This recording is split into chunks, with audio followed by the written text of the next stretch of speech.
want, Shepard? Why did you become a mercenary? Lots of reasons. Okay.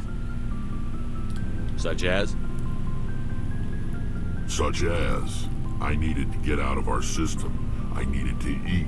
I needed to survive. Why not stay and help your people? I tried to help. That's why I had to leave. What happened? I was betrayed. I was head of a small tribe. We were trying to restore order after the war, but the other tribes were against us. They followed Jared, one of the few warlords who survived the war with the Turians. But he was old, and so were his ideas. He wanted to continue the war. He wanted us to fight. Turians, Solarians, each other. It didn't matter who, as long as we were fighting. Oh, that sucks. What did you want? I just wanted Jared to shut up, to stop his ranting. I wanted him to stop leading the tribes astray. But he couldn't understand how much things had changed. We didn't have the numbers to go to war. Even if we did, the genophage made sure we couldn't replenish our numbers fast enough. I told them all to forget about war. We needed to focus on breeding, at least for one generation. And for a while, we were getting through. Some of the tribes started coming around. And I bet Jared was not one of them. I take it the warlord didn't appreciate that. No, he didn't. He arranged a crush with the tribes. A meeting on neutral ground. He wanted to talk. We met at the Hollows, near the graves of our ancestors. The skulls of our dead laid bare to remind us where we come from, and where we all go. It's as sacred as any Krogan place can be. Violence is forbidden. It's a trap! It sounds like a trap to me. You must have suspected as much. I did. But when your father invites you to a crush, well, there are some laws that Your father? Are sacred. Jared was your father? He was. Until that day. We talked, but we didn't get anywhere. When it was clear that I wouldn't join him, he gave the signal. His men leapt from the graves of our ancestors like Krogan undead. The few that were loyal to me died quickly. I escaped with my life, but not before I sank my dagger deep into my father's chest. That is why I left, and that's why I'll never go back. Oh, that sucks. So long, Rex. Shepard. Surprised to see you here, sir. Thought you'd be chatting up, what's her name? T'Soni? Yep, you're still a bitch. Liara, why would you think that? Scuttlebutt says you got a bit of a thing for her. I could understand why. The crew's off limits with the regs against fraternization. And at least she looks like a woman. You think I'm interested in Liara because she's the only one I'm allowed to date? So you are interested in her. Of course, it could be politics. Alien diplomat's daughter, us under orders to make nice with the bug-eyed monsters. What's up? You didn't come by to eavesdrop on Family Mail. Yeah. Should you be that casual with your commanding officer? Sorry, Commander. Too much in the family mindset. My sisters and I have always been close. With Dad on duty so much, I had to help Mom raise them. After helping raise them, your sisters still talk to you? Amazing. Things were tense between Sarah and me for a while. Then we bonded. Sounds like your father wasn't around much. Wasn't your family stationed near him? Dad always wanted to serve in space, but he wanted us to have real ground under our feet. He'd say, space is beautiful, but you can't raise a family there. I cannot rest from travel. I will drink life to the lees. All times I've enjoyed greatly, have suffered greatly, both with those that loved me and alone. For always roaming with a hungry heart, much have I seen and known. Cities of men and manners, climates, councils, governments. Really? I'm gonna know who that is? Oh. How I so want to respond with that. Bored now. Go away. I never thought I'd hear you reciting poetry. Just because I can drill you between the eyes at 100 meters doesn't mean I can't like sensitive stuff. Just don't spread it around. Ulysses was my dad's favorite poem. Every time he shipped out, he recorded me reading it. He had a dozen versions when he retired. Does he still like... I sure hope so. I read it to his grave every time I go home. Dad passed on a few years back. He's probably still watching, though. So behave. I thought you said he was dead. You know, from heaven, wherever that is. That's not a problem with you, is it? That I believe in God? Nope. Everyone has the right to believe what they want. Says so in the Alliance Charter. Only with fancier words. I'm glad you're open-minded about it. I've met a few people who are really weirded out by my faith. Because I work in space, I can't believe in a higher power? Jeez. Hello, have you people looked out the window? How can you look at this galaxy and not believe in something? I should get back to my duties. Didn't mean to take up so much of your... We'll talk later, Williams. Looking forward to it, Skipper. Seemed like a rather awkward conversation. I don't think I much like talking to her. Commander, good to see you. You've been with CSEC a while. Have you seen much action? Well, not as much as you, but yeah, I've seen some interesting things. Elaborate, please. I'll bet you have. Anything in particular that stands out? I remember this Solarian geneticist I was sent to investigate. That case was a bit disturbing. What happened? Why were you investigating them? I was tasked with tracking black market trade on the Citadel. Most of it harmless, nothing I needed to pursue. But during the course of my investigation, I noticed an increase in the trade of body parts, organs mostly. We usually get a few of those, but not the numbers I was seeing. We weren't sure if there was a new black market lab or if some freak was harvesting organs from citizens. I wouldn't think organ trafficking was that common. You've seen this before on the Citadel? Every so often, some lab sells unwanted parts through the black market, but they're not as bad as the cycles. I remember this one L-Corps diplomat we caught in my first year on the job. He was hacking people up and selling their organs, had the station in a bit of a panic. But this case wasn't that clear-cut. Turns out there was more going on than we first realized. I don't see one of those giant elephant people really hacking things up. So how did you figure out what was happening? First, we got a hold of a sample and ran DNA tests. The weird thing was, the match led us to a Turian who was still alive and was very convinced he'd never lost his liver. After a bit of digging, I discovered this Turian worked briefly for Dr. Salion, the geneticist. So I went to his lab hoping to find evidence of cloned organ development, but there was nothing. No Solarian hearts, no Turian livers, not one Krogan testicle. Are those popular? You're kidding, right? Why would anyone want Krogan testicles? Some Krogan believe that testicle transplants can increase their virility, counteract the effects of the genophage. It doesn't work, but that doesn't stop them from buying. They'll pay up to 10,000 credits each. That's 40,000 for a full set. Huh. Somebody's making a killing out there.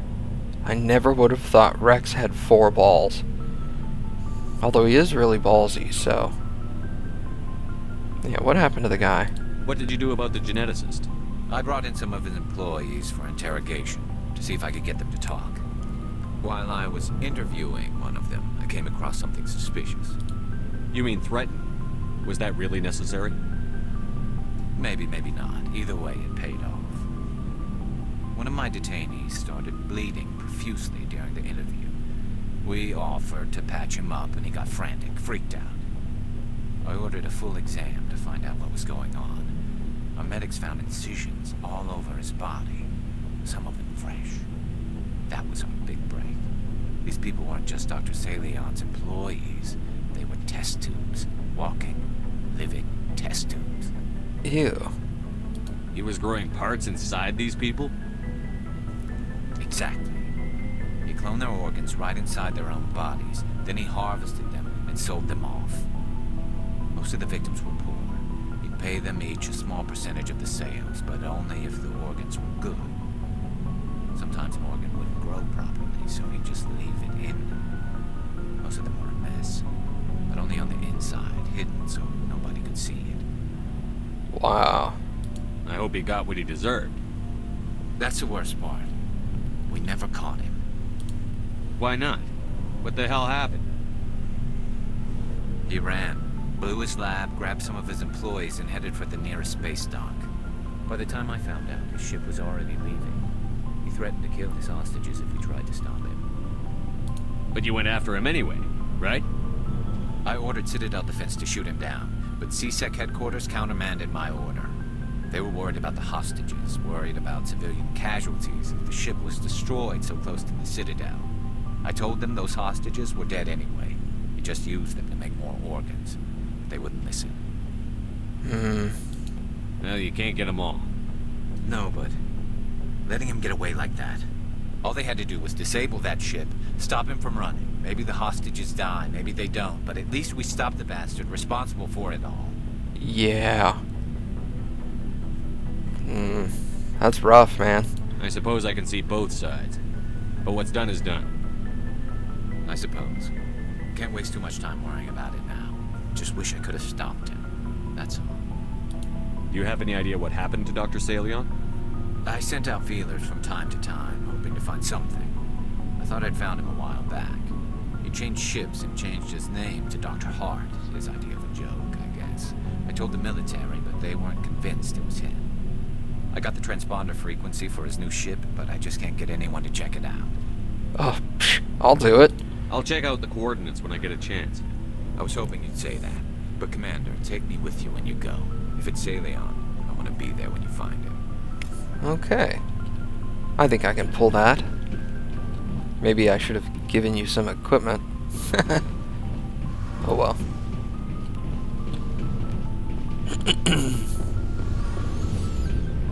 What's up?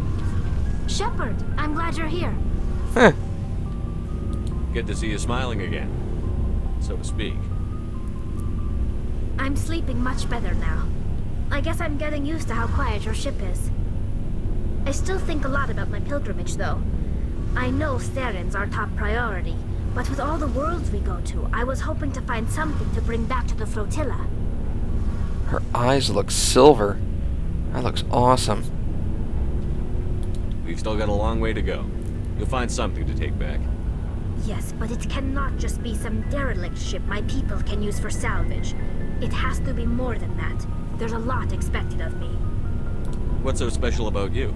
It's my father. He's the senior member of the Admiralty Board. He's one of only 5 people who can overrule the decisions of the Conclave for the good of the migrant fleet. My father is responsible for the lives of 17 million people. Our entire race is in his hands, and I'm his only child. Huh. So are you some kind of heir to the Quarian throne or something? No, it doesn't work that way. My father's position isn't hereditary. I'll probably never serve on the Admiralty Board myself. Officially, I'm just the same as any other citizen. But it doesn't work that way in practice. People have always treated me differently because of who my father is. Yeah, that kind of sucks. It must be tough on you. My people place a high value on family and ancestry. There's an unspoken expectation that I'll live up to my father's example. Everyone's waiting for me to do something great on my pilgrimage. Something that will forever change our lives for the better. If I don't, it's like I failed, and that reflects badly on both me and my father. The work you're doing here is more important than anything any Quarian has ever done before. Yes, I know. But you have to understand Quarian culture. We're a very insular society. The events beyond the flotilla don't much matter to the average citizen. Our greatest dream is that one day we'll return to our homeworld and drive out the Geth. But even if we stop Saren, that's not going to happen. There's still millions of Geth behind the veil. Until they're gone, our exile will continue. What would you need to bring back to make everyone happy? Something that would help us better understand the Geth. They've changed significantly since the exile. They've continued to evolve. We've done our best to study them, but it's not easy. They're very reclusive. Until recently, they never went beyond the borders of the Veil. And all the Geth we run into now are under Saren's control. We'd need to find Geth operating on their own, independently. But I don't want this to get in the way of our mission, Shepard. First, we stop Saren. Then I'll worry about my own problems. What was your father like? It wasn't easy growing up as the daughter of one of the Admiralty. Even before he joined the board, he was a prominent figure. People looked to him for leadership. He had to set an example, and he expected the same of his daughter. Plus, he was pretty strict, a military man through and through. He never allowed me to settle for anything less than excellence. As a kid, I sometimes felt like he was pushing me too hard. But now, I'm old enough to appreciate what he taught me. The world doesn't owe us anything. If we want something in life, we have to earn it. Where was your mother in all this? Mother was around, but she always seemed to kind of blend into the background. Almost like she was overshadowed by my father. He tends to do that to people. She passed on about 5 years ago. Some airborne virus that swept through the fleet. Happens sometimes when the filters start to break down. I think my father took it pretty hard. After she was gone, he became even more focused on his work. I think that was his way of dealing with the grief. Sounds like a tough upbringing. You don't resent your father at all? Like I said, it wasn't easy. My father's not the kind of person you bond with. And he wasn't around all that much. Too busy. People counted on him, and he took his duties seriously. Even when he was around, he always seemed a bit distant. Like his mind was always somewhere else. Come to think of it, I can't ever remember seeing him smile. Not once. It's like he was always weighed down by all that responsibility. I mean, I know he cares about me, but he never really showed it, not in the usual way. I guess the best thing I can say about my father is that I respect him. That sucks. I want to talk about something else. Like what? How about me leaving? I should go. See you later.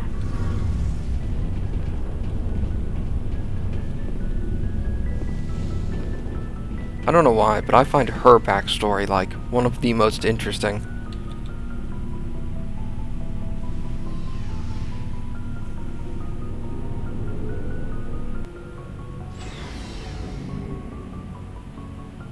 Let's go see what's going on the other parts of the ship. Oop. Hey, Caden.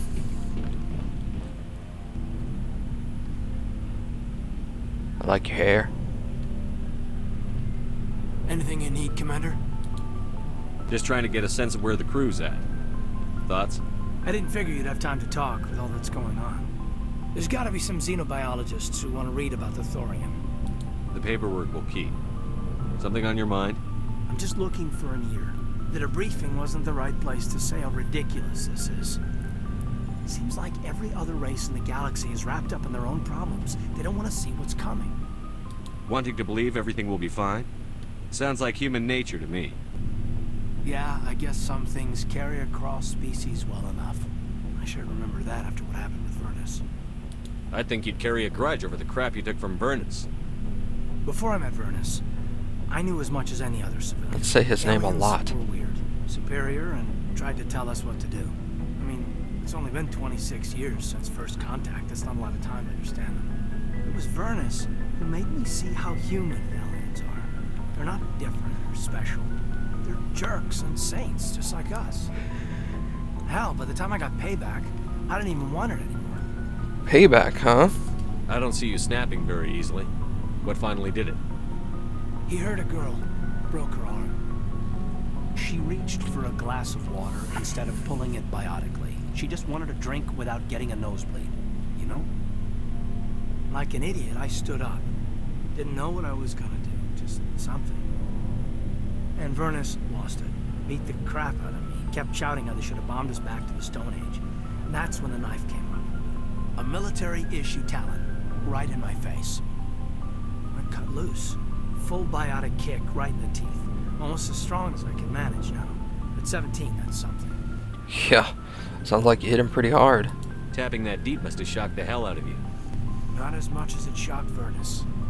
It killed him. Huh. Snapped his neck.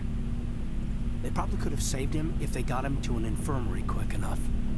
But they didn't. Caused a stir when they shipped him home. Bot training was shut down. Kinetics folded a couple of years later. So, yeah, maybe I hated that Turian. I mean, if one ass was enough to judge a whole race, I'd hate humans. A reasonable stance. Keep that level head and we'll do fine. Staying reasonable is about all we've got left. Everyone else in this galaxy seems to have gone out of their minds. Present company accepted, of course. Thank you. I prefer not to be viewed as crazy.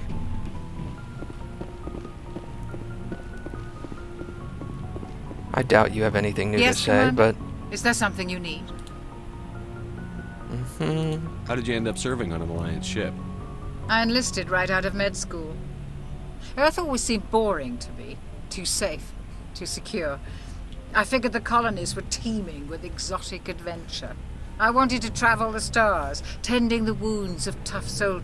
But humanity needs the Alliance if we want to keep expanding through the Traverse. I should go. Goodbye, blah, blah, Commander. blah. Heard it all before. Not exciting.